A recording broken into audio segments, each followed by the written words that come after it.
next on our agenda, I'm going to introduce Eric Andrechek. He was the former captain of the Okemos Solar Car team in Okemos, Michigan. He and Will and others on their team created this great telemetry system that really gave their base, their planning team, the ability to be able to see all the things that happen in their car, to be able to communicate with their driver, and really put together this great system while he was on team. And then after that, after he graduated from his team, he came and joined us on staff as an intern. And so he's going to start off by talking to us about the importance of information technology and telemetry in solar cars, and then talk to you a little bit about being an intern and judge in the Solar Car Challenge. So, Eric? Yeah, thanks, William. All right. So hello, everyone. As William said, I'm Eric, and I'm going to be talking about information technology and telemetry and how to improve your car's efficiency with data science. So a little bit about me. I'm a freshman studying computer science at the College of Engineering here at Michigan. Previous captain of the Okemos Solar Racing Club. You may have heard of the team, may not have. We were a few years ago. Team kind of fell apart, unfortunately, but it was a great time. 12-time hackathon champion, white hat hacker. I'm currently working with the research team here at Michigan to try to figure out how to hack cars that have some smart systems. So, I'm really interested in computer science and how it interfaces with cars and technology. And, this is like my thing now. So starting off with just what is telemetry? So telemetry can really be any data you collect on your car. It can be, voltage, current draw from different components, temperatures of parts of the car, speed and GPS. It can be anything. It could be, how many times you stop for a water refill or something, right? And you can kind of think of telemetry as the heart rate of your car, the heart rate monitor. So as you keep track of all this data, you can use that data to know how your car is performing, similar to how you would know if someone is alive or not with a heart rate. But it'll tell you obviously what things are heating up, what things need to get cooled down. It gives you just great insight onto your car. So why is this important? I break it down into three main things: planning, troubleshooting, and communicating.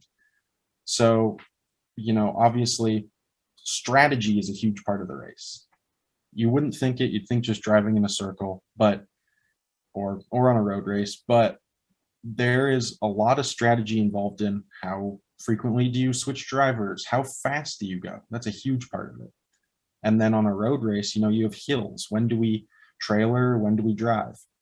So using the data you collect with telemetry, that'll help you plan how you want to run your race. So one of the things that we did was we would watch what our lap count was, how far we had gone, and know what our battery is looking like to kind of keep us at about the speed we wanted to hold. And I'll cover how we found that speed in a second. But something you could add if you really wanted to get advanced is to watch for cloud cover coming up, and then know to slow your car down because you're about to lose a little bit of power coming off of your array. And then optimize performance and balance that with car health. So that ties in with kind of troubleshooting your car, right? So if a component started to draw more power than you expected, with a good telemetry system, you'll be able to identify specifically what component is drawing that power. And so that's really important in that you obviously want to maximize the efficiency across the board of your whole car. And you have both the supplementary system and your main system. Either way, you don't want to have to stop to switch out your supplementary system or slow down if your main system is using too much power. So being able to use your telemetry system to identify what is consuming a lot of power helps you to know, is this thing important? Can we scrap this? Can we swap this out for something else that'll use less power? That's something that'll come in really handy in, maximizing your output. And then looking at temperatures, it is really easy to add super cheap temperature sensors all over your car. And those will give you really useful data coming back. You can see what your panel's looking like temperature-wise, motor, battery, driver compartment even, anything you can think of. And it's super easy to assign to kids who have nothing to do, want something to do on the team. And that'll give you useful information as well. And then communicating. This is something that I think was super helpful for our team when we raced. So we had in our telemetry system we had an iPad basically mounted in the front of the car, and the driver was able to see important information at a glance. And anytime there was like a closure or a penalty, they could just glance down at the screen and be able to see that data. And those sorts of things help us like avoid accumulating those penalties, which is not something you want to do. And so just kind of a brief rundown of the math here, just to prove to you that yes, this is actually useful, and it's pretty accurate too, even with a pretty limited system. So basically, we have this little formula here for you at the top, and it's going to say, take your total panel wattage. So whatever your array is anticipated to output, and say you have roughly 6.25 charge hours per day is what we found to be the magic number. And over the course of a 4-day track race is what we tested this on. And that'll give you the total watt hours that you accumulate over the race. Now to find your estimated total distance, you can take those total watt hours and divide it by your car's average watt hours per mile. And for an electric car, watt hours per mile is comparable to like miles per gallon. And then to find your average speed, you take that total distance and divide it by however many hours you're going to be on the track racing for. So for us, that was 23. And so just to prove to you that yes, this actually works pretty well, this was the real data that we ran on our car. And we were surprisingly close to what was actually the correct information. So we had a 1,475 watt array. Multiplying that by 6.25 and then times 4 race days got us to a little over 36,000 watt hours. Dividing that by the average efficiency of 83 watt hours per mile got us to 444.3 miles. That was what we estimated we would drive. And then by the end of the race, we had gone and looked at our race totals, and we had drove 460.5 miles according to the Solar Car Challenge. So we were actually really close with our prediction, and being able to predict so accurately your total distance is going to be able to let you drive the optimal speed, because you want to go as slow as you can while maintaining your battery charge, right? The faster you go, the more efficiency that's lost with air resistance and all that. So you want to make sure you can go as far as you can without your batteries dying. And so for us, it was holding that optimal speed somewhere around 23 miles an hour, roughly, was able to keep us at that sweet spot. And so running this math will be able to give you your number like that. And so I guess talking about this, like we knew our average efficiency was 83 watt hours per mile. And we knew what our array put out. We knew all that information, but that 83 watt hours per mile, that's something that you're not going to be able to know just by looking at spec sheets. You don't really know that unless you test your car. And so I cannot stress enough how important it is to test your car, not even just for telemetry purposes, but just to make sure everything works. So once you get your car fully functional, because obviously that is important, you got to meet all the rule requirements, you have to have it driving. Adding a telemetry system is helpful in terms of strategy, in terms of troubleshooting, everything. So adding that telemetry system onto your car and then taking it to test will let you collect that data so that you have something to analyze going into the race. So we have a little picture here of us at the police academy in our state, and we were able to drive on their track for a day to collect a bunch of data for us. And that let us get a rough idea of how efficient we were going to be. Now, I will say, though, we're from Michigan, For teams not in the north like where we are, you might get closer to what you're expecting in terms of efficiency. But for teams that aren't from Texas, be ready for significantly more powerful sun. We saw a huge increase in how many watts our panels pulled in. So we did some recalculating after the first day when we could adjust our numbers slightly. But overall, this will still help you get an idea for how things are going to run, and will help you make sure everything's fully functional and test that your systems are all working properly. And then just running that math, once you have the data, that'll get you an idea of what you can expect to see over the race. And you can kind of, start to correlate what things line up with what. You might be able to track the current draw from a specific component, and you might see that it actually correlates really well with the temperature of that component. And so as it's heating up, it's getting less efficient, it starts to draw more power, heats up even faster. So you might be able to see, all right, once this thing gets above this temperature, we really need to focus on cooling it down. And those sorts of little things help you improve your car overall. And then setting up this telemetry system, right? It can be as complicated as you want it to, or as simple as you want it to. So originally, when we were testing our car, we hadn't even finished doing, a lot of the work on like the outside body panels of the car. There was still a lot to be done on the car.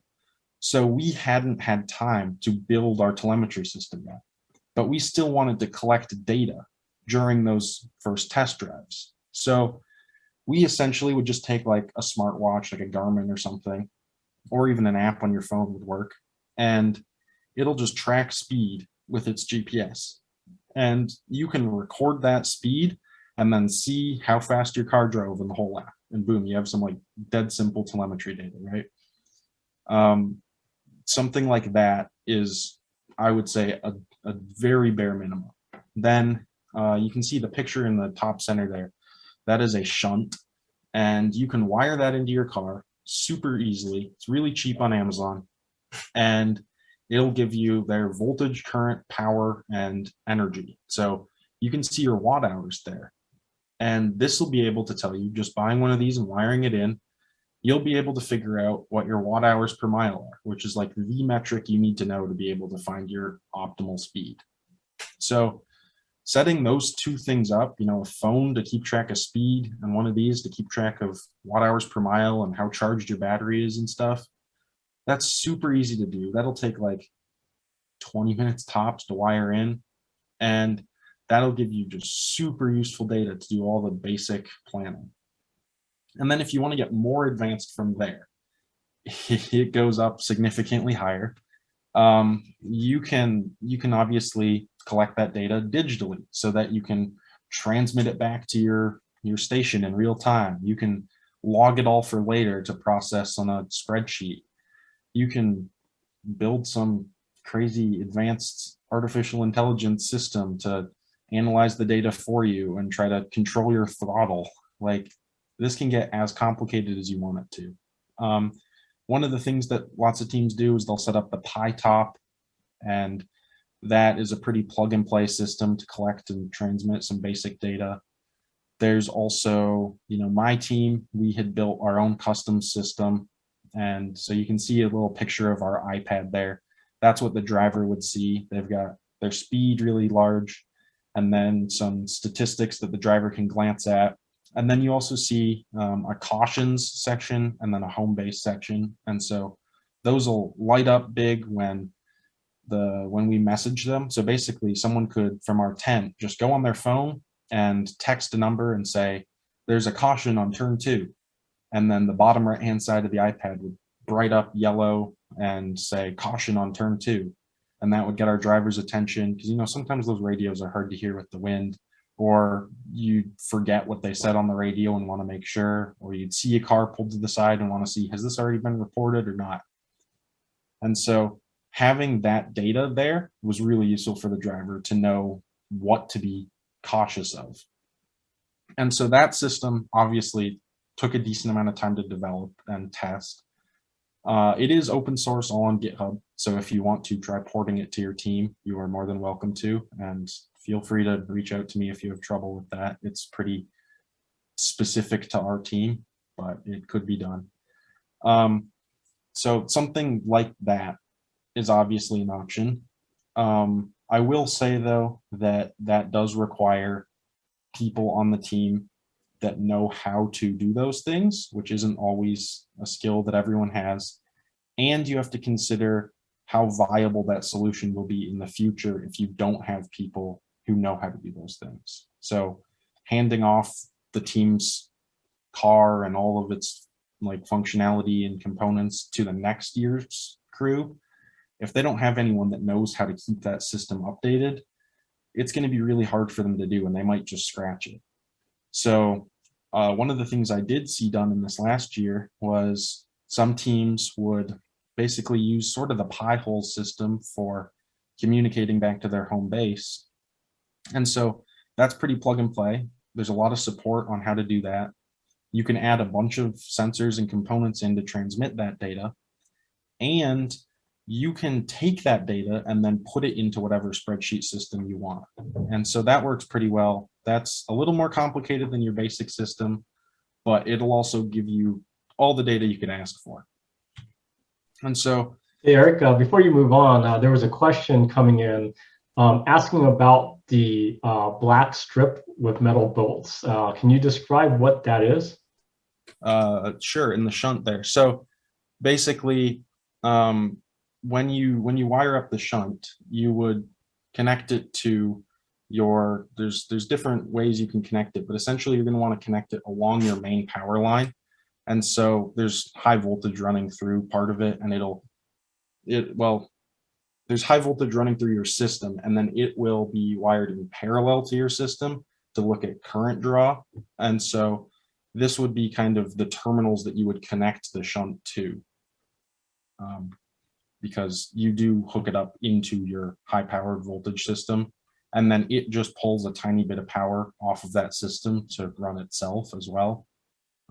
But it's insignificant. Yeah, and so just if you want to advance your system from that baseline idea, I'm going to reference some of these components. So there's some pictures here. The top right there, that's an Arduino. It's basically you write a singular file of code, you put it on it, and as soon as that thing boots, it starts running the code, and it doesn't stop until it loses power. They are relatively straightforward to program and to wire, and they draw a really low amount of power compared to more advanced things like a Raspberry Pi. And additionally, they don't fail as frequently as a Raspberry Pi might. They have less going on, so there's less to go wrong. And then below that is a Raspberry Pi. It's basically a little computer. You could probably daily drive that as your computer if you were so inclined. And so that'll do a lot more. It has a lot more functionality. And so our Arduino actually in our system would plug in there to the Raspberry Pi. So you can see on the right of the Raspberry Pi the USB port coming out of it. And that was hooked up to the Arduino. And so the Arduino would collect some basic information like battery voltage and pass it along to the Raspberry Pi. And the Raspberry Pi was what was responsible for communicating that back to our team. And then additionally, you see the 3 wires coming off of the Raspberry Pi. And then you see the little bike on the left. And so if you've ever heard of a bike computer, it basically goes on like the handlebars of your bike. And then as you spin the wheel, it'll tell you what the speed is. And that works by having a Hall effect sensor and then a magnet on the spoke. And every time it passes the sensor registers that. And then knowing like the diameter of the wheel, it'll be able to know how fast you're going, how far you've gone. And so we had a Hall effect sensor with a magnet on our wheel hooked up to the Raspberry Pi there, and it would calculate our speed and distance that way. I will say though, if you want to implement that sort of system, don't just have your telemetry people try to hot glue it onto the end of things. talk to the CAD and the design team to figure out a better way of attaching that. There's 2 points on that. Hot glue melts in the Texas sun. We learned that the hard way. And the magnet needs to be pretty well aligned with the sensor to make that work well. So if you talk in advance to the mechanical or the CAD team or whatever and figure out a way to build something in for that sensor to attach to, it'll work much better. It also has to be pretty close, so there's something to consider there too. Just planning ahead with that definitely helps. But the alternative to that is a GPS solution, something like your phone. And you can buy GPS modules for an Arduino or a Raspberry Pi, and those will allow you to do the same sort of thing, and they might be less prone to failure. And then the other thing, just talking about the Arduino there and how that is less prone to failing than the Raspberry Pi, that was an issue we had with our Raspberry Pi. So this is actually the body panel of our car that it is strapped to. It was overheating. We had it in a little box, and the box was on top of the battery compartment inside the car. And I don't remember, we took laser thermometer readings of it, and it was really, really warm. I don't remember the exact numbers, but we had to take it out. And so we just strapped it onto the outside of our car for some natural wind cooling, which worked surprisingly well. It was pretty janky, but it really did the job. And so, that's where the Arduino didn't fail quite as much. It also didn't get as hot as the Pi did. And so I briefly mentioned communicating with your team from the car. So you have to get telemetry data from the car to your team. And there's a few ways of doing that. The one that we chose to employ was cellular. So we just had someone's phone in the car, and they'd turn on their cellular hotspot, and the Raspberry Pi has a Wi-Fi chip on it, or at least the version we used did. And it would just connect to the cellular hotspot on someone's phone and then upload all the data to our server. And then from our tent, we also had a cellular hotspot, and then we had a big TV that would pull the live stream of the data down. And that worked pretty well. It did use some data, so obviously make sure that'll work with your cell phone plan. But something that other teams did was they used these antennas. They're called LoRa antennas. They're long-range antennas. And teams have reported varying levels of success with them. Some teams have said they've gotten them to work all the way around the track race, but sometimes you are far on the other side and teams have reported dropping off and losing signal. With a road race, you should be in line of sight with your car the whole time. And so these should work significantly better in a road race. So that's something to consider. You won't have any issues with like cellular data then, and you'll be able to collect all your data in real time still. I will say though that this does have the issue in that you then need something on the receiving end to log the data still. And if you want to be able to add it to your database and add it to a pretty display and let multiple people pull it up at once, you'll still need some sort of solution for that, which might end up connecting it back to the internet. And so ultimately we had decided to go the cellular route just because having it receive that data and then upload it to the internet again didn't really make sense. So we just chose to upload it to the internet right away.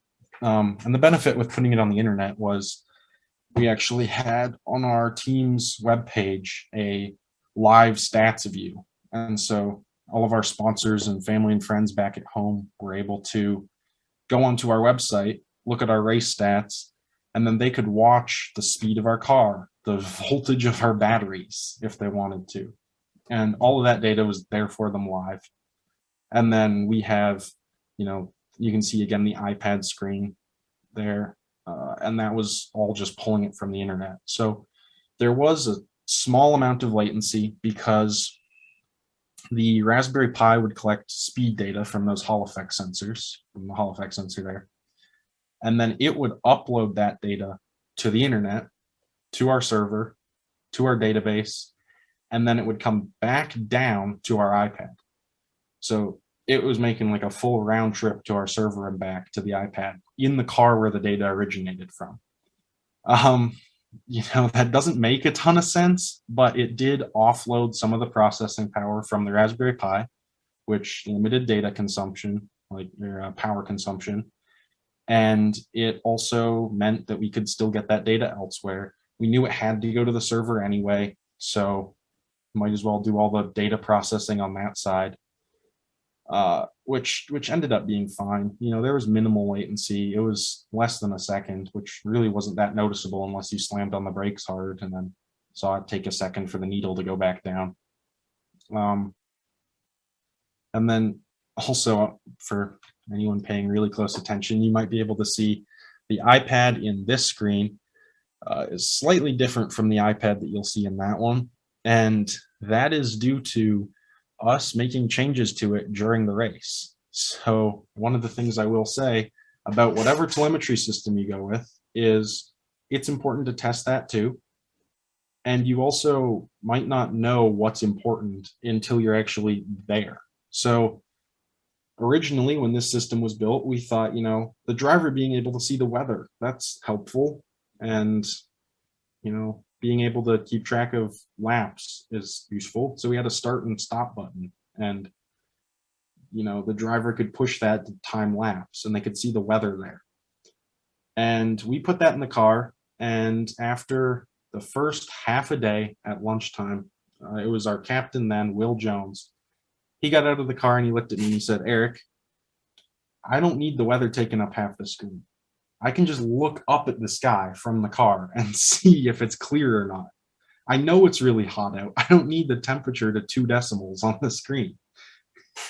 And so, we ended up scrapping that feature pretty quickly, and replaced it with some other, time, battery percentage, lap speed, all these things, as opposed to temperature and a start and stop button. And so the start and stop button was originally there to help us keep track of when the car finished making a lap, but we found out that the solar car judges were nice enough to give us an API endpoint to track that just, it wasn't documented, but we figured out how to scrape it and use that data for ourselves to time it pretty well. And then one of the other things that I mentioned briefly was measuring the voltage of the battery. And so this is actually pretty simple to do, but you have to be careful. If you use an Arduino to measure your battery's voltage, don't just plug both ends of the battery terminals into your Arduino. You will fry an Arduino. We learned that through experience. It was a fun lesson, and it only cost about $5. But just take the lesson from me and know a voltage divider is super easy to wire. You can look it up, but essentially you'll just have a resistor on either side of where you're measuring from, and then it'll go back down to ground. And so your Arduino just needs to have your common ground, and then you'd read in one of the analog pins, and that'll give you your voltage scaled down, and then you can just multiply it to get back up to what your car's or your battery's voltage is. And so that's like a super cheap system to build. You don't have to buy any sensors on the internet for that. It's just wires and resistors hooked up to your Arduino. And I highly recommend doing that because that'll help you keep track of how your battery's actually doing. And then you can kind of plan more specifically from there. So that about wraps up my telemetry presentation. I have the link there for our telemetry project that was now open sourced if anyone wants to try running it. And if you have a telemetry system that you think is cool, tell me about it. I nerd out about this stuff a lot. I love to hear it. And just don't hesitate to reach out. I love talking about this stuff. I could do it for days. So if there are any questions, I will take those. Otherwise, I will switch over to the intern presentation. So as I had mentioned, I did intern at the Solar Car Challenge last summer after competing. And while competing was a lot of fun, I think interning was pretty close in terms of how much fun there was. It was really, really cool to see the other side of the competition. And so there's a little picture of some of our interns and staff from last summer. I'm in the top right there. You can see William in the front row too. And so I want to start by just saying, if you are graduating this year, or this is your last year competing, or you still have a few years left, to seriously consider applying to intern. It is a lot of fun. You learn a lot, and it is a good experience for anyone. So, you know, one of the things with people I've talked to from my team, when I told them, hey, you should apply to intern, some of them, you know, there's a lot of engineers on the team, right? And there is a stereotype that exists that might have some level of truth to it, that engineers aren't always the most people. They're not necessarily good at talking to people. So some of the people on my team didn't necessarily want to intern. They were like, I don't want to have to talk to other teams. I just like building the car.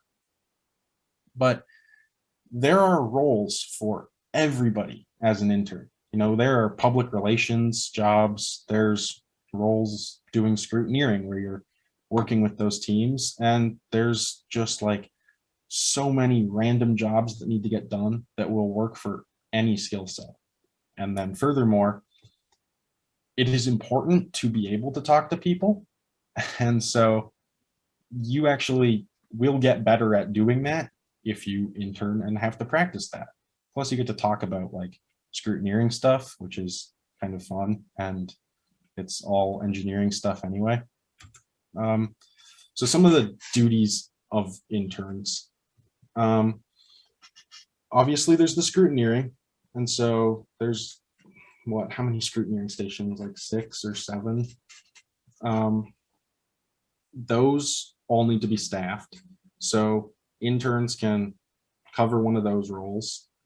And one of the really, really cool things about doing that, I was one of the scrutineering people in the electrical station. And one of the things that I really liked was I got to see the insides of all the cars that I always really wanted to know about. Back when we competed, there were a lot of cars that were really interesting. And you always want to know, like, how does that work? What's on the inside there? You get to see that. And you have to see that. And you have to ask them a lot of questions about it. And they have to be able to explain everything to you. And so it's really, really cool to get to see how all the other teams are innovating and what they're doing. And then scrutineering is quite stressful as a team, but as a judge, it's not as stressful at all, and it's still a lot of fun.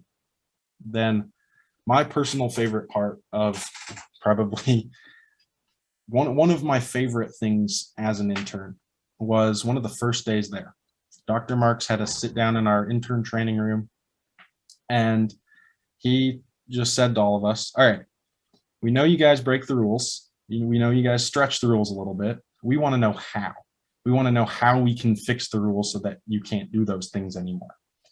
And I was not ready to hear that question, but it was really, really fun to hear all the other people there from all the other teams share their stories about how they broke the rules or stretched the rules a little bit.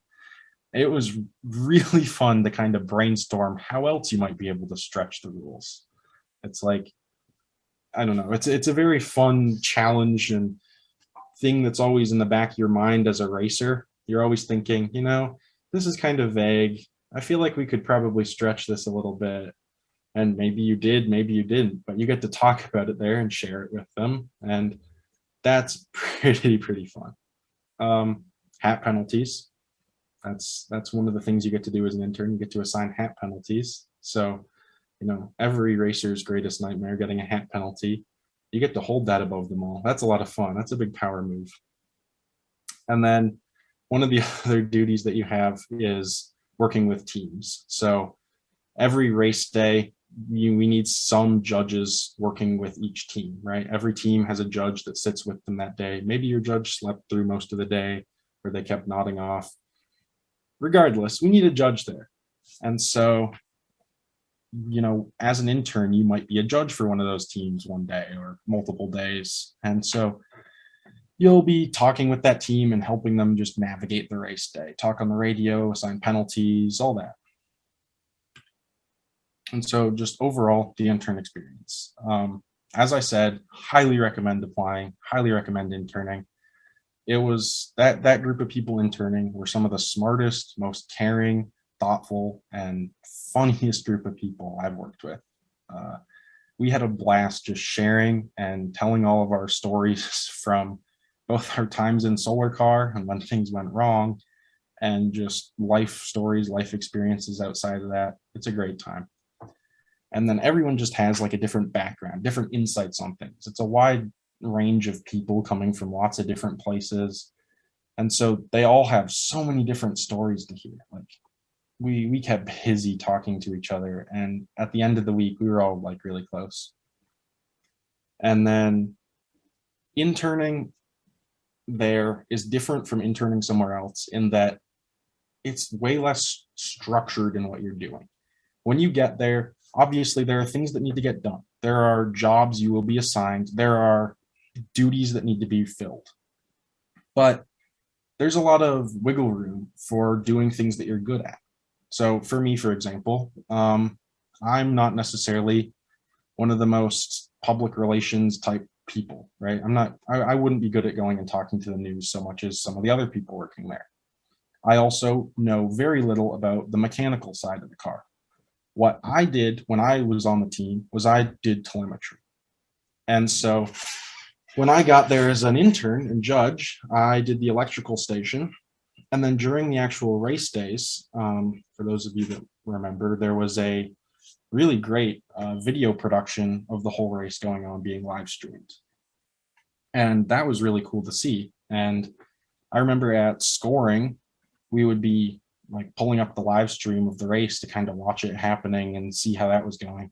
And one of the things that someone had commented was, they need like a live scoring thing on the side. We need to be able to see these teams' laps live.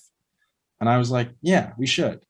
And then in the back of my mind the rest of the day, I was kind of thinking about that and how we do it. And so I ended up asking, can I go talk to the media people and see if we could accomplish this? And so I did. And that became one of my additional duties, was I just started helping them out, and we ended up getting live scores on the side. And it's really cool to be able to just pick up another job and go for it, and something that you're interested in.